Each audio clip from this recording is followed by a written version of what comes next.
If you are interested in trying to improve the outcomes for youth who age out of foster care, then this podcast is for you. Hi, I'm Lynn Tonini, founder of Aging Out Institute, an organization dedicated to sharing resources and strategies that help youth who have to age out of the system be able to transition to independence successfully. Now grab something to take notes and get ready for some great information.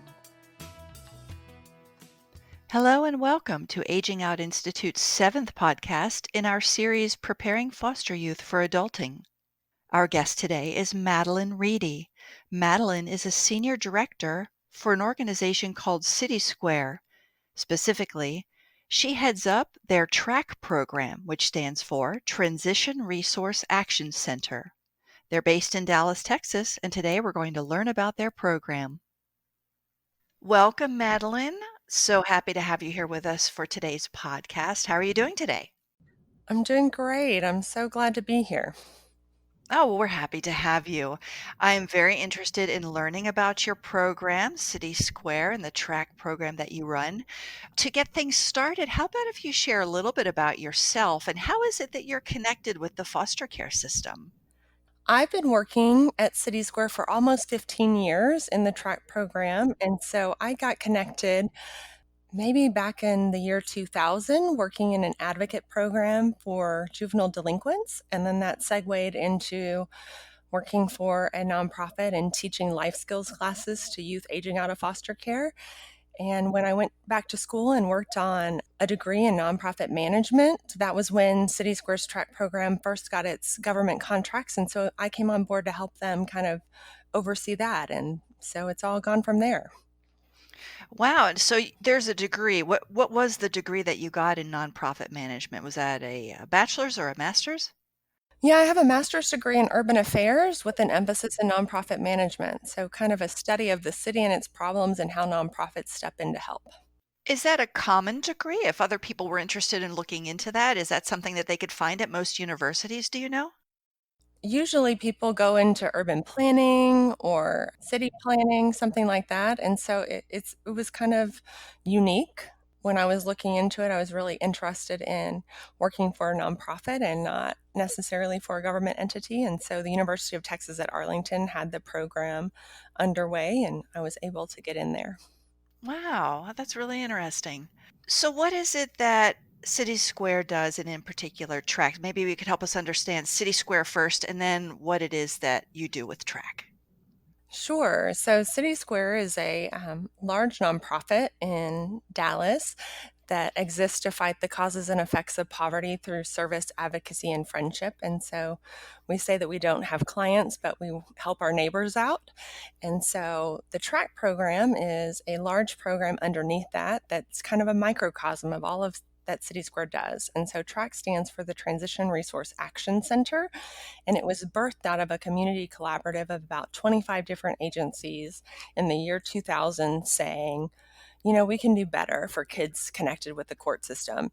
And so in 2003, TRAC opened its doors under the CitySquare umbrella, and we have built programming to meet the needs of young people to help them become self-sufficient. So our mission is to help 14 to 24-year-old young adults in substitute care find their way towards independent living, kind of in that same realm of service, advocacy, and friendship.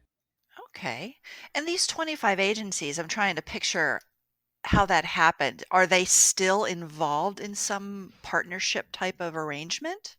Our founder was Evie K. Washburn, and so she organized a group called Target Kids in Court.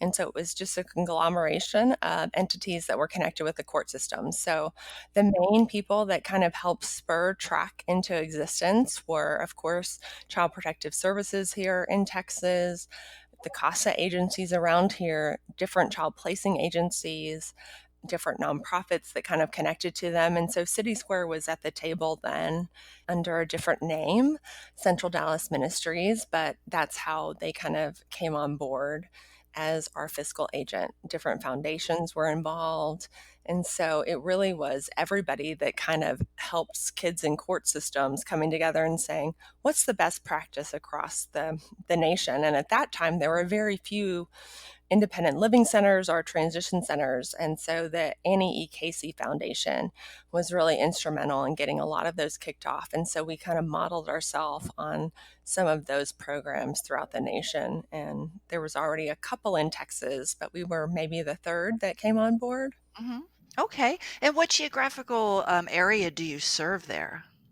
So we serve all of North Texas. So here in Texas, it's the Department of Family and Protective Services Region 3. So it's 19 counties in North Texas. So we go up to kind of the Oklahoma border, Sherman, and then we go down south to a town called Stephenville that's small, and then we go out east and west. And so the main urban hubs that people would know would be Dallas, Tarrant County, Fort Worth, and Denton County, which is Denton, Texas. And so they're all involved in our kind of service area. Okay. And how many youth do you serve, let's say, in a year's time?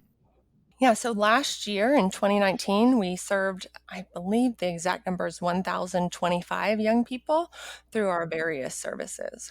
Okay. And your various services being TRAC's services. Yeah, so TRAC kind of how we built our services is everything starts with providing life skills training to young people that are still in foster care. So, between the ages of 14 and 18, we provide the Casey Life Skills Assessment, and then we kind of go over that with the foster parents and CPS caseworker on things that they could do in the home to help the kid learn some independent living skills before they age out. And then we teach a 36-hour curriculum on preparation for adult living to young people throughout the Metroplex. And then from there, once a young person turns 16, we have a very robust workforce program that helps get a young person job ready, and then helps them land that job, and then helps them keep that job. And then at 17 and a half here in Texas, young adults are eligible for aftercare case management, which is intensive case management services. And so that's the majority of what we do is help 17 and a half to 21-year-olds with that initial transition out of the foster care system.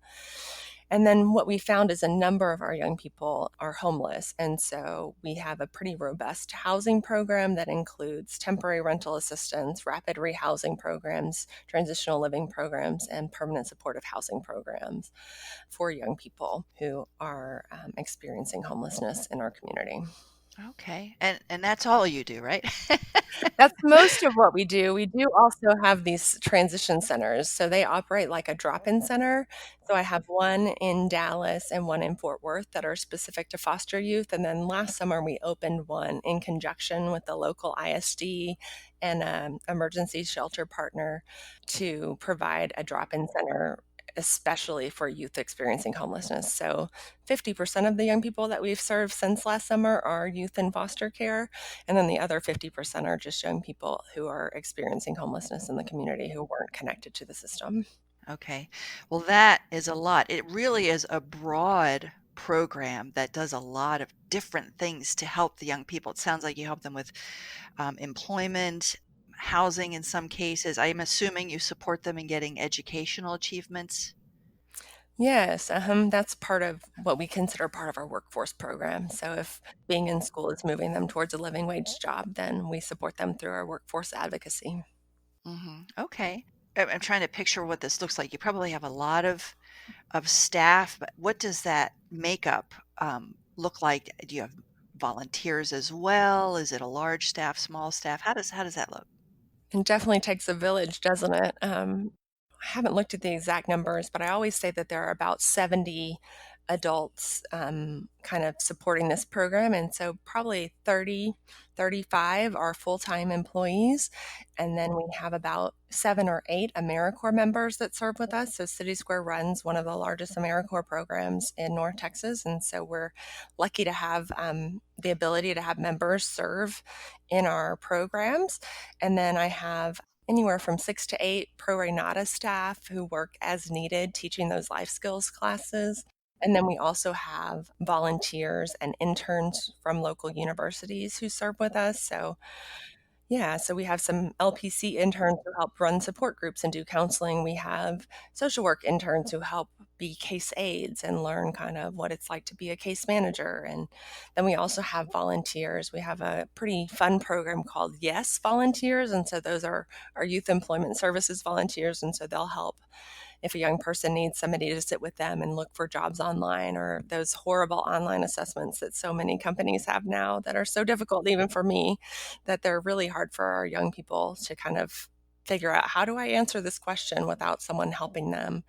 And so we have some volunteers that do that, and then we also have volunteers who maybe sponsor a meal on Fridays, and so they'll come in and bring food for our young people and serve them. And so, yes, we have some conglomeration of things that we need to kind of help make sure that our young people have the support that they need.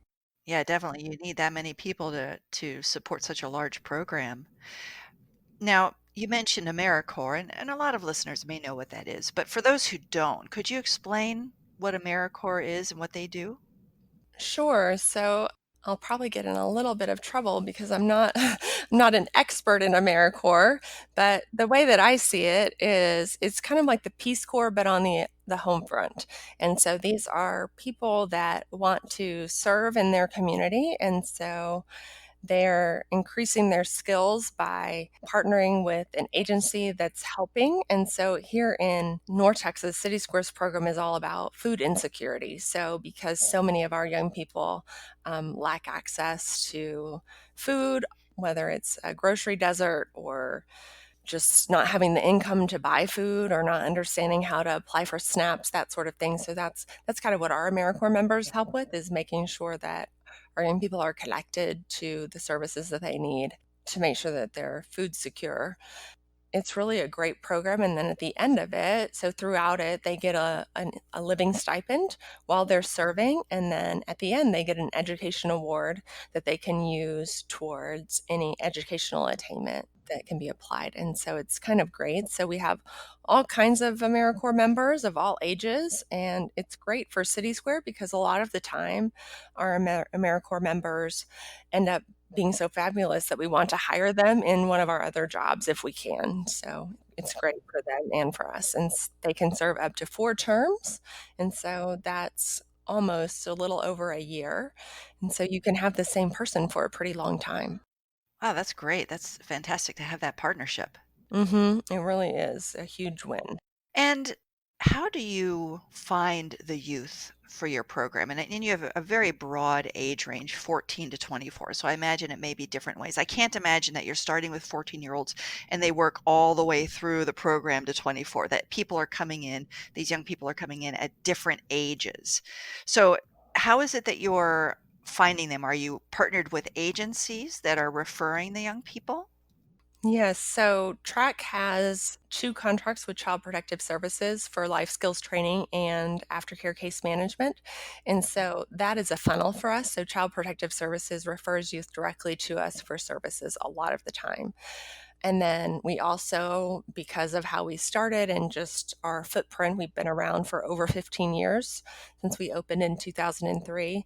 Many child placing agencies and CASAs and just people connected with the foster care system know about TRAC, and they will recommend that young people work with us. But what's most amazing to me is the number of youth to youth referrals that we get. So we often do what we call backwards referrals. And so young people will call us directly and ask us if they can start working with us. And so if we need to go towards CPS and get approval for that and to get them enrolled in life skills training or case management, we could do that. But that is a large chunk of how we get young people, is actually they call us directly themselves.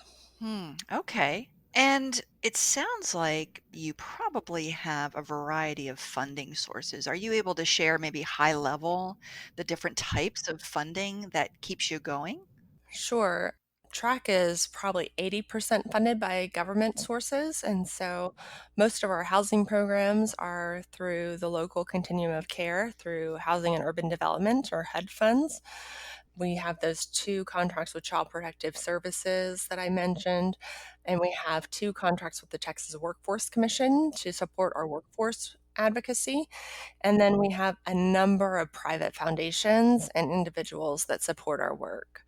So that's also great. So because we're in the Dallas-Fort Worth Metroplex, it's a pretty awesome area of philanthropy and groups that are really engaged in supporting the members in their community that need it. And so we have a number of different private partnerships that really step in and help. Yeah, that's fantastic. Now, do you accept donations? And if so, what would be the best way for people to get in touch with you about donating? Yeah, so we do accept donations. If they go to the CitySquare website under donate, you can donate online if you're wanting to give monetarily. If you're wanting to volunteer your time, you can also go to the CitySquare website and go to the volunteer tab, and that will walk you through that process. Internally at TRAC, I have a community engagement manager. And so once you get involved that way on our website, then you'll be funneled over to Will, who can connect with you and help you. If it's someone that wants to give in kind donations, they can just email track@citysquare.org, and then we can set them up that way. And so also on our website, there's a section on foster youth and track. And so you can go to that page and just see. We have a couple of, I think it's like a secured fund that was developed by members of the community. So the director before me, he suddenly passed away after a battle with colon cancer, and so in his honor, his family created a legacy, the Jerry Sullivan Memorial Fund, and so that is something that members of the community can give towards, that goes towards the unmet needs that government funds don't necessarily cover. So, for instance, if I have a homeless young mother who has a baby, I can't necessarily buy the Social Security card for that young baby with any of the funding that I have for that young mom. And so that fund allows me to get IDs for those babies so that they can legally be on the lease and get that family out of homelessness. Mm. All right, well, thank you. So maybe some of our listeners will be interested in getting in touch with the TRAC program and donate in some form or fashion or volunteer. That would be fantastic. Yeah, it would be awesome. So my next question is regarding the housing program. So you work with a lot of different youth in a large area, and you said you do have a single housing program. How many youth do you work with in that housing program that are living in some sort of residential housing? And is that your housing that you own, or do you work with, say, landlords in the local area? So we have some funds to help with temporary rental assistance, and so that helps us help young people throughout the Region 3 area that we serve. And so we're able to pay deposits or a couple months rent or a utility payment to help a young person out. But the majority of our housing is actually in Dallas County. And so in Dallas County, we have about 50 units of housing, 50 beds. And so that is through our transitional housing, rapid rehousing, and permanent supportive housing. And so in our transitional housing, young people share an apartment and get some pretty intensive services while we're kind of teaching them life skills. In rapid rehousing, that's a step down method. And so the young person is on their own lease. And so over the course of a year, we'll step down assistance, rental assistance. And so maybe for the first 6 months, we'll pay the full rent while they're getting a job, getting back on their feet, saving up some money. And then the next 3 months, maybe we'll pay 50%. And then the next 3 months, we'll pay maybe 25%. So that at the end of that year, they're fully taking over that lease and paying their rent. And then in our permanent supportive housing program, that is for young adults that have a disability that precludes them from working. And so those young people are on their own lease, and then we help them with their rent. And so we'll help them hopefully get a job if they can, and then they'll pay a portion towards their rent every month.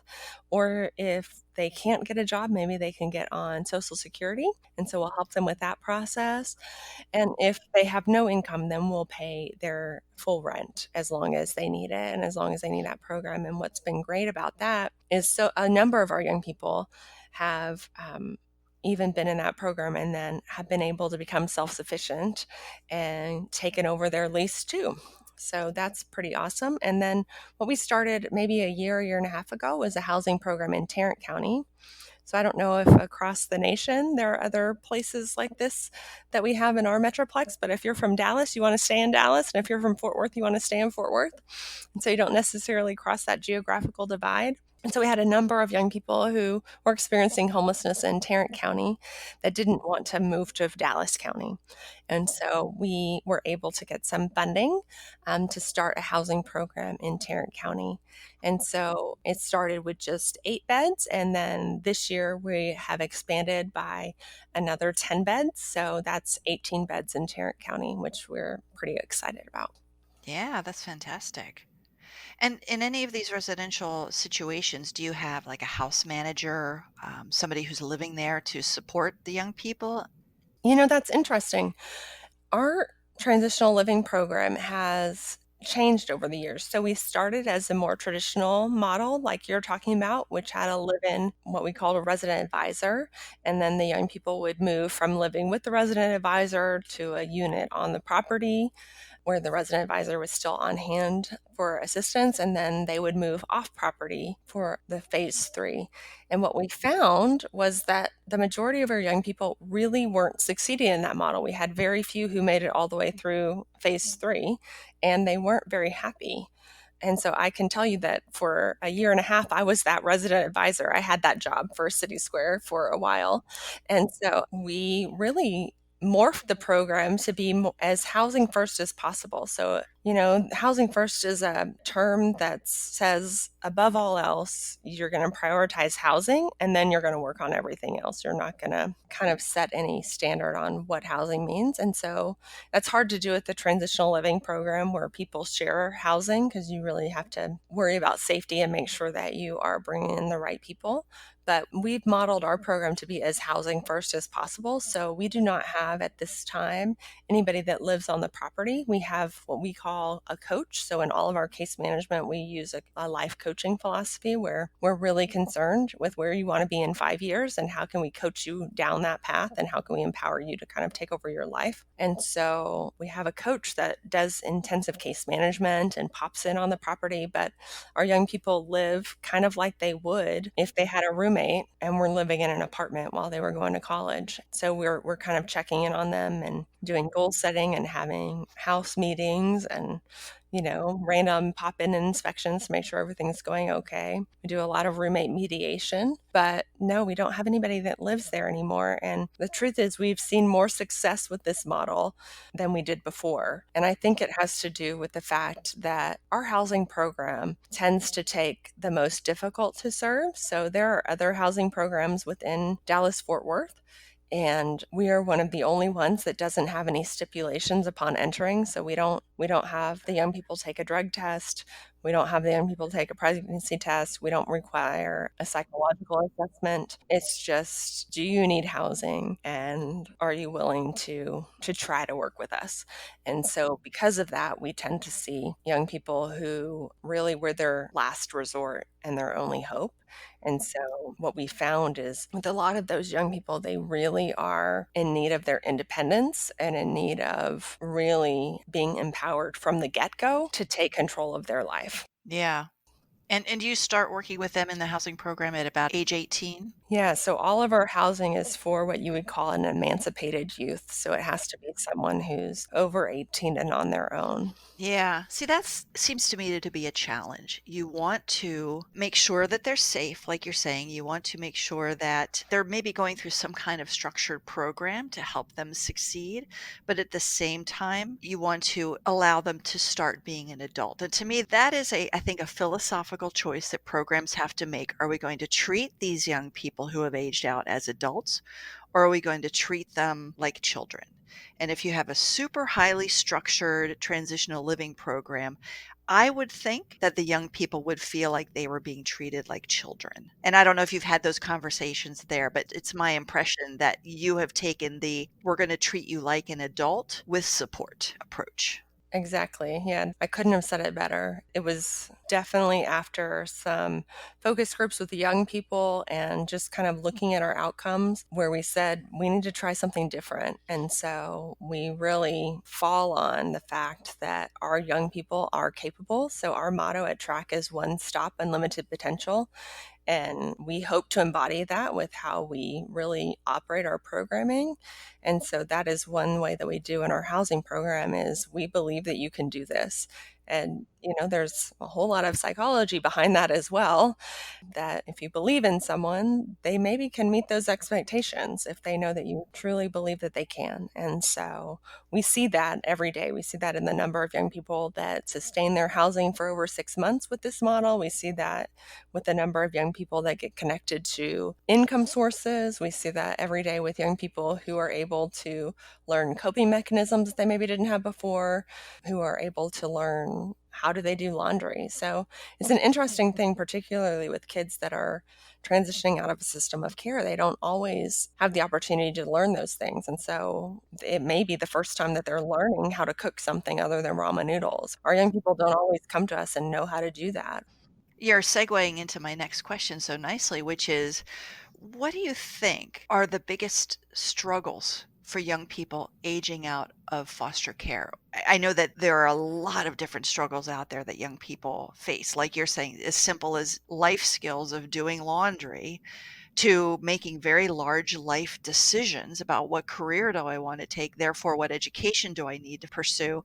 And it really is this broad spectrum of struggles. But I'm wondering, in your years of working with these young people, do you see any trends? Anything that rises to the top as far as these are really the two or three main struggles that youth in foster care really have to wrestle with? For TRAC, what we've done is we've really whittled it down to two main things for what we would consider young people to be self sufficient. And so it has to do with, do they have safe, stable housing? And so that's probably the largest struggle that our young people have is where are they going to live and how are they going to live there long term? And is it safe? That's the main thing. And then from there, we find that once we can stabilize their housing, then we're able to kind of assess their other needs. And so the second thing that we really work on is, are they on track to a living wage job, which we've talked about is, do they have a source of income? Are they going to school? Those two main things, housing and employment. There's all sorts of other, what you would call a soft skill or an essential skill that goes along with it that I see our young people really struggling with. So, is it that they struggle with stability? We've had so many young people who, once we get them in stable housing, once we get them through, say, a construction training program and get them into a great job, that they self sabotage because they've never lived anywhere longer than 6 months in their entire life, not with their biological family, not in a foster care system. So once they're somewhere for longer than 6 months, it feels wrong to them. And so, really trying to teach stability and trying to make sure that there is that support around them. There's so many things about, does a young person have a caring adult in their life that checks on them, that can help them answer those questions? If they have a baby, even, and it's 8 o'clock and they don't know, my baby's making these cries, is that normal? What should I do? They don't always have an adult to ask those questions of. And so what I find is that our track staff ends up being that support. And it's another reason why we call everybody that works at TRAC a coach. Everybody that works there has at least a bachelor's degree and at least 2 years of experience working with what you would call at-risk or opportunity youth. But they all carry the same title of coach, no matter how many years of experience, no matter what degrees they have, because we're really trying to break that expectation of what a case manager should do, of what a social worker should do, from these young people who've had so many people who've done it to so many different degrees, right? And so instead, we're teaching them from the start that we're here to help you. And so for a lot of young people, that's kind of a first to really understand that they do have control of their own life. A system of care doesn't necessarily teach them that. And so that's really what we're reiterating over and over is, how can we empower this particular young person with their particular strengths, with their particular growth opportunities, to be empowered to make the best choices. You mentioned it earlier, that really hard decision making of, how far do I help you and how far do I go to let you learn? And, when you think about a normal, let's say 14-year-old, I use the word normal in quotation marks, but a young person who's in a pretty stable nuclear family who's 14 or even 18, there's a safety net under them. There's someone who's going to say, man, you really could have made a better choice, but I'm going to stand by you anyway. And so we've tried to figure out, how can TRAC be that? How can TRAC let these young people make their choices in a way where we can still stand by them and let them know that we're still going to be there to support them as best we can. What you've made me think of is Maslow's hierarchy of needs. Right. Okay, so the first level being physiological needs, and that's where we're talking about the shelter, a place to live, right? You need food, you need water, clothes, all of that. Second level, safety needs. That's where the employment comes in. You've got money coming in, you're financially secure, you have the resources and so forth. And then above that is love and belonging. But I believe, who am I to challenge Maslow? But from what I've read and all the research, it's the love and belonging and feeling like there's a sense of connection and support that is needed to help these young people be successful with the physiological needs and the safety needs. And so I might just rework that model a little bit to try to overlay the connection with the other ones. Yeah, I totally agree. I think what we found is you have to build that level just like you're talking about. I think that's kind of the argument is, how can you maintain that shelter? How can you maintain that job if you don't feel a sense of belonging, if you don't feel a sense of connection? But you can't even get to that level if those two things aren't there for you, right? I agree. So let me switch gears a little bit. You provide a lot of services to a lot of youth, and we're in the midst of this COVID-19 crisis. How is your organization, your program, being challenged with the current quarantine, stay-at-home orders, and so forth? How are you youth being challenged? How are you helping them get through this really strange time that we're in? Yeah, it was such a hard decision to figure out, how do we keep the staff and the youth safe, but still continue our services. And so we really have gone virtual as much as possible. And so what we did is, our main phone number is a net-based phone, and so we've turned that into a crisis hotline. And so young people can call that and talk to their coach just like they would come into the office anywhere that anybody is virtually working. We also have a number of platforms, and so we're offering a lot of different face-to-face options. So some young people like Zoom, others like Instagram Live, others like FaceTime. Some of them don't like it at all. And so some of them are just wanting to have a regular phone touch or text message. And then we also are checking in on our young people every week. So one of the things that we were afraid of was that once this happened and our young people had to self-isolate, that feeling of loneliness and isolation would be even more than the general population because of their past trauma. And so we wanted to make sure that they knew that we were caring about them and checking on them every week. And so that's what our staff is doing. And some young people are loving that, and other young people are like, hey, I'm fine. I just talked to you last week. So it's been interesting to see how they react to that. We also started offering an online support group that's art therapy based. And so that's been kind of fun to see young people come together and share their art and kind of work on that on their own, and then have a platform where they can share together why they painted that, why they wrote that poem, that sort of thing. So that's been fun for us. And then, because so many of our young people are homeless, and because our drop-in center is what I like to call, and I like to describe it as, our drop-in center is like grandma's house. Our address doesn't change, our phone number doesn't change. We're always glad to see you. So because we have that reputation, especially with the number of young people that are homeless, we are still operating essential services, which has been allowed under the state order, Monday through Thursday, 10 a.m. to 1 p.m. And so I have a group of first responders who are working those services. And so we've kind of turned what are normally our training room would be into a food pantry. And we have a number of partners who have come together to provide food for us. CitySquare has a large food pantry, And so we're getting a lot of food items from them.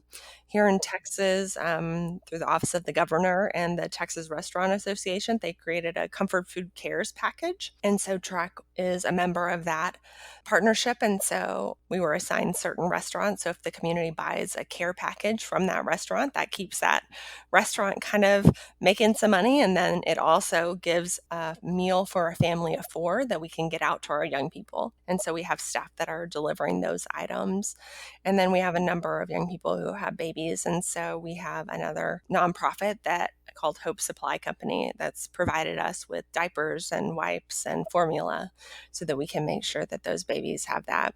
And then a lot of our young people had the same kind of jobs that maybe you or I would have had when we were 18, 19, 20, restaurant jobs or retail jobs. And a lot of them have been impacted by this, and they've been, if not unemployed, but just not working. And so we've helped a number of them apply for emergency SNAP benefits, and also unemployment. We've walked a number of young people through how to apply for that stimulus check, because lots of our young people, they maybe didn't file taxes last year because they didn't make over the threshold to file taxes. So then they had to literally go on and apply for that assistance. And so that's something that we've been doing. And then we've been, just tracking who needs what. There have been a couple of young people who have had symptoms of COVID-19. And so we've worked with the local health associations to make sure that they get screened properly and tested.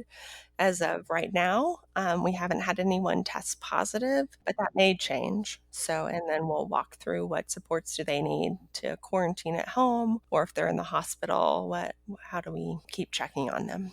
Right. Well, you've covered a lot of bases to help these young people get through this tough time.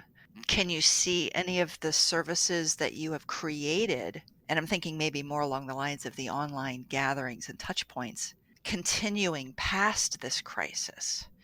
I hope so. I think for our team, we've become really adept at some of these virtual platforms. And so it's been really useful to us as a staff team, some of the things that we've used. And so I know that internally we'll use them going forward with our team in terms of working with the young people. I think that we definitely can try.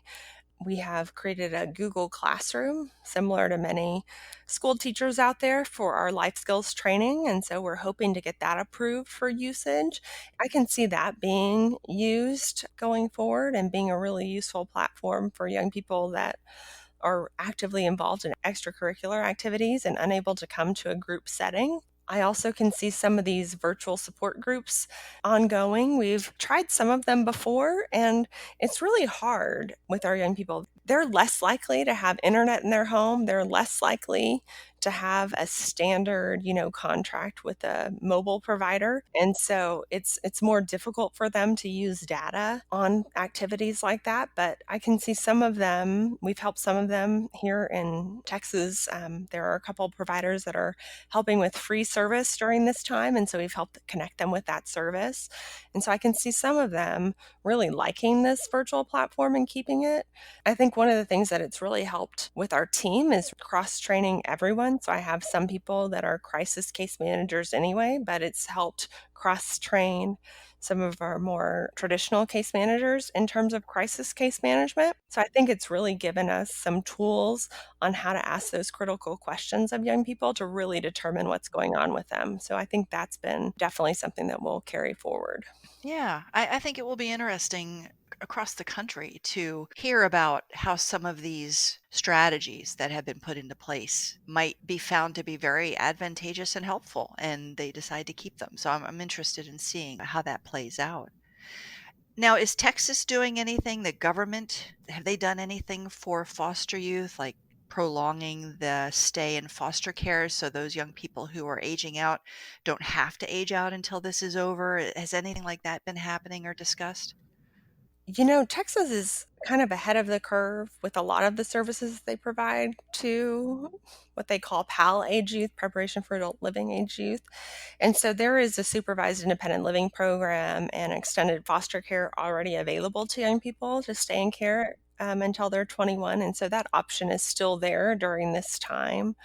They've also kind of relax some of the rules around. So there's some rules for some of this funding about how much rental assistance a young person can get in 1 month and that sort of thing. And so we're tracking weekly kind of the services that we're providing to youth that are in that 18 to 21 age bracket, and how they've been impacted by COVID-19, and what the state, what our child protective services could potentially do and help. And so, they've given waivers to maybe provide more than the normal rule is $500 a month in rental assistance. So some waivers to provide maybe $500 in rental assistance and $150 in grocery assistance, for instance, something like that. And, really kind of relaxing and speeding up the process for a young person that maybe has never worked with TRAC before, quickly getting them assessed and approved for services so that we can begin tracking them. So, yeah, the state's really involved in what's happening and really cares that the young people are getting the support that they need during this time. Yeah, yeah. Well, that's good to hear. I don't think all states are there as far as that mindset. So I'm glad to hear that that's the way it is in Texas. Me too. Well, I could keep talking with you for quite a while, but I believe that our time is wrapping up here, and so I want to thank you so much for participating. If there's anyone listening who would like to reach out to you to speak with you about your program, maybe bounce some ideas off of you, can they contact you, and what's the best way to do so? Sure, they can definitely contact me. They can contact me via email. And so my email is my name, M Reedy, Reedy, at citysquare.org. They can also reach me if they just go to the CitySquare website and say contact us. That will get funneled over to me, and I will be glad to get back in touch with them. Okay, wonderful. Well, thank you so much for offering that. I really appreciate the time that you've taken today to talk with me about your program, and I do wish you all the best with all of your young people getting through this time, and we'll get past it. There will be a time when this will be history, but I wish you all the best as you're going through it, and glad to hear that you have the support of your state and that you have so many staff who are really, it sounds like, going above and beyond to help your young people. It's an honor to get to do this work, I think, to get to enter into that space of helping young people and to be connected with so many people that are passionate about it as well. And so we thank you, Lynn, just for creating this podcast. I know that I've listened to several of the previous ones, and so they've been helpful to me and to my team as we've shared them. And so I hope that more and more people will find out about this great resource that you've created of kind of this learned resources of the people in the game and what we're doing. It's been really helpful to learn from my counterparts across the state. Oh, good. Well, I'm so glad to hear that. And that's one of the reasons we're doing this is we want programs, organizations, folks like yourselves to find out about other programs. What are they doing? Get ideas. Say, oh, maybe we can do that here, or maybe partner. There are organizations out there that have some national reach, and maybe there's a way to partner with some of these other programs. So we're going to keep putting these out, and I'm so glad that you're one of the early ones in our series, and so you can keep looking for these every other week or so. So thank you so much, Madeline. I really appreciate your time. Great. Thank you, Lynn. You're welcome. Thank you so much for listening to this episode of Preparing Foster Youth for Adulting. Any resources or research mentioned in today's podcast will be added to this episode's show notes at agingoutinstitute.org/AOI podcast. If you have any suggestions for people or programs that you think we should highlight in a future podcast, please send an email with your ideas to podcast@agingoutinstitute.org. Finally, if you found this podcast to be informative or useful, we would greatly appreciate it if you would consider becoming a podcast-level patron on Patreon. For only $3 a month, you can help enable AOI to continue interviewing nonprofit leaders, social workers, and former foster youth well into the future. You can find us on Patreon at patreon.com/agingoutinstitute. Thank you so much for considering it, and thank you for listening. Until next time.